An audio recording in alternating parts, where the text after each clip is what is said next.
बिस्मिल्लाहिर्रहमानिर्रहीम। अस्सलामुअलैकुम नाज़रीन इकराम, नई वीडियो में आपको खुश आमदीद कहते हैं। सऊदी अरब को बड़ा धचका, यमन जंग में सऊदी अरब का एक और बड़ा और अहम तरीन कमांडर मार दिया गया।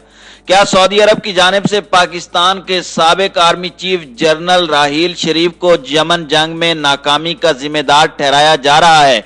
और इसके साथ ही आज की वीडियो में हम बात करेंगे कि यमन के हौसियों की जानिब से कौन कौन से अहम शहरों पर कब्जा कर लिया गया है और सऊदी अफवाज को कितना बड़ा जानी और माली नुकसान उठाना पड़ रहा है और किस तरह से यमन जंग अब सऊदी अरब में मुंतकिल हो चुकी है। वीडियो की तफसील में जाने से पहले तमाम दोस्तों से गुजारिश है कि वीडियो को आखिर तक मुलाहिजा करें ताकि खित्ते में तेजी से बदलती सूरत हाल से आगाह रह सकें। नाज़रीन इकराम, सऊदी क़यादत यह समझती थी कि शायद इस सरजमीन को निशाना नहीं बनाया जा सकता, लेकिन यह आले सऊद की खाम ख्याली थी। सऊदी अरब में तेल के इंफ्रास्ट्रक्चर पर हमलों के हवाले से सऊदी क़यादत ने जो रद्द अमल जाहिर किया वो इस बात की गम्माज़ी करता है कि उन्हें भी अंदाजा हो चुका है कि ऑयल इंफ्रास्ट्रक्चर को किसी भी वक्त आसानी से निशाना बनाया जा सकता है। सऊदी अरब ने सलामती पर अब तक गैर मामूली अखराजात बर्दाश्त किए हैं। सऊदी अरब में अमरीकी फौज भी मौजूद है। इसके बावजूद हौसियों की जानिब से सऊदी अरब को बड़े बड़े सरप्राइज दिए गए। यमन के हौसी जंगजुओं ने सऊदी अरब की तेल की तंसीबात पर हमलों का फौरी तौर पर क्रेडिट लिया और उनका दावा कि उनके हमलों में 10 ड्रोन इस्तेमाल किए गए और सबसे बढ़कर यह कि वो हमले सऊदी अरब में मौजूद बाज लोगों की मदद से किए गए। और नाजरीन, उनका इशारा था तेल की दौलत से माला माल सूबे मशरकी सूबे में आबाद शिया अकलियत की तरफ। यमन के हौसी जंगजू ज़्यादी शिया हैं और इन हमलों का क्रेडिट हौसी बागियों ने लिया, मगर ये हमले जिस महारत से किए गए वो हौसी बागियों में नहीं पाई जाती। अमेरिका और इसराइल की जानिब से डायरेक्टली इन हमलों में ईरान के मुलव्विस होने का इल्जाम भी लगाया गया।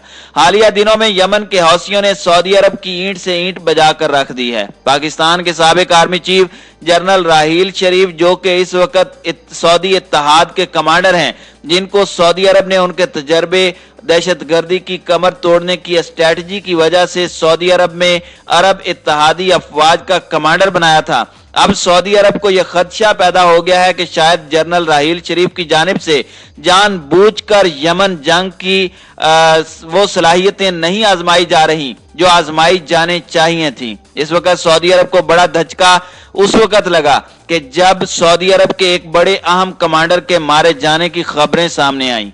नाज़रीन इकराम, सऊदी अरब पहले यमन पर पै दर पै हमले कर रहा था। यमन से यह जंग सऊदी सरजमीन की तरफ मुंतकिल हो चुकी है। जीजान शहर पर होने वाले बैलिस्टिक मिसाइल और ड्रोन हमले और उसके बाद जद्दा एयरपोर्ट को बंद किया जाना, बड़े पैमाने पर जीजान में किए जाने वाले हमलों में सऊदी इत्तेहादी फौजियों की हलाकतें, ये सब चीजें इस तरफ इशारा कर रही हैं कि सऊदी अरब बुरी तरह से हिल चुका है। आज मारिफ सेक्टर में यमनी फौज और अवामी रजाकार फोर्स के साथ जारी जंग में एक इंतहाई अहम सऊदी फौजी कमांडर की हलाकत हुई है। इससे पहले सऊदी इत्तेहाद की 6ठी कोर के कमांडर अमीन अल वाहली भी यमनी फौज और अवामी रजाकार फोर्स के हाथों मारा गया था। सऊदी इत्तेहादी फौज के तर्जमान की जानिब से बताया गया है कि यमन की जानिब से एक बार फिर सऊदी शहर खमीस मुशीत को ड्रोन के जरिए निशाना बनाने की कोशिश की गई, ताहम ड्रोन को फिजा में तबाह कर दिया गया। अरब इत्तेहादी अफवाज के जराये का कहना है कि हौसी बागियों की जानिब से किए जाने वाले ड्रोन हमले में कोई नुकसान नहीं हुआ। नाजरीन, यहाँ पर बड़ा और अहम सवाल ये पैदा होता है कि क्या शहजादा मोहम्मद बिन सलमान यमन जंग में शिकस्त की जिम्मेदारी जनरल राहील शरीफ के कंधों पर डालने वाले हैं? तो नाजरीन, इसके काफी ज्यादा चांसेस हैं, क्योंकि यमन जंग के दौरान सऊदी अरब के सफ़े अव्वल के कमांडरों का मारा जाना, यमन की जंग सऊदी अरब की सरजमीन पर मुंतकिल होना सऊदी अरब की बड़ी शिकस्त है। इस वक्त शहजादा मोहम्मद बिन सलमान किसी भी तरीके से यमन जंग से निकलने के लिए हाथ पांव मार रहा है। इसमें कोई शक नहीं कि ईरान और हौसी जंगजू हमलों में एक दूसरे से भरपूर ताउन कर रहे हैं और ईरान चाहता है कि कोई भी उसे मुलव्विस करार ना दे, जबकि हौसी जंगजू चाहते हैं कि सऊदी अरब में होने वाले तमाम तबाहकुन हमलों का क्रेडिट सिर्फ उन्हें दिया जाए। सऊदी अरब गुज़श्ता 6 सालों से यमन पर फिजाई हमले कर रहे थे और ऐसे में यमनी उन हमलों को अपने दिफा में किया गया इकदाम करार देते हुए मुतमईन हैं। सऊदी अरब की तेल तंसीबात पर किए जाने वाले हमले और उन हमलों से कहीं ज्यादा और वसी असरात का हामिल है। यहां आपको यह भी बताते चलें कि सऊदी अरब की तेल तंसीबात पर इससे पहले भी इंतहाई खतरनाक किस्म के हमले 1991 में सैकेड मिसाइल से किए गए और इसके बाद से ईरान की प्रॉक्सी हौसी जंगजुओं की जानिब से सऊदी अरब के नाक में दम कर दिया गया है। यमन के हौसियों की जानिब से हालिया हमलों में सऊदी क़यादत को गैर मामूली सदमा पहुंचा है। सऊदी अरब ने 1991 के बाद से अब तक अपने दिफा को नाकाबिले तस्खीर बनाने पर गैर मामूली अखराजात बर्दाश्त किए हैं। अमेरिका से पैट्रियट मिसाइलों की 6 बटालियन सऊदी सरजमीन पर मौजूद है। प्रिंस सुल्तान एयरबेस पर पैट्रियट मिसाइल नस्ब है, इसके बावजूद हौसी हमला करने में कामयाब हो जाते हैं। गोया ये एयर डिफेंस के हवाले से किए जाने वाले इंतजामात की नाकामी है और यह भी साबित होता है कि अमरीकी पैट्रियट मिसाइल गलत सिमत में नस्ब किए जाते हैं और हमला दूसरी सिमत से हो जाता है। नाज़रीन किराम, अमेरिका ने 9/11 पर गैर मामूली रद्द अमल जाहिर किया था। सऊदियों ने तेल की तंसीबात पर हमलों के हवाले से वैसा रद्द अमल जाहिर नहीं किया। इसका बुनियादी सबब यही था कि उसके पास सीरियस ऑप्शन मौजूद नहीं थे।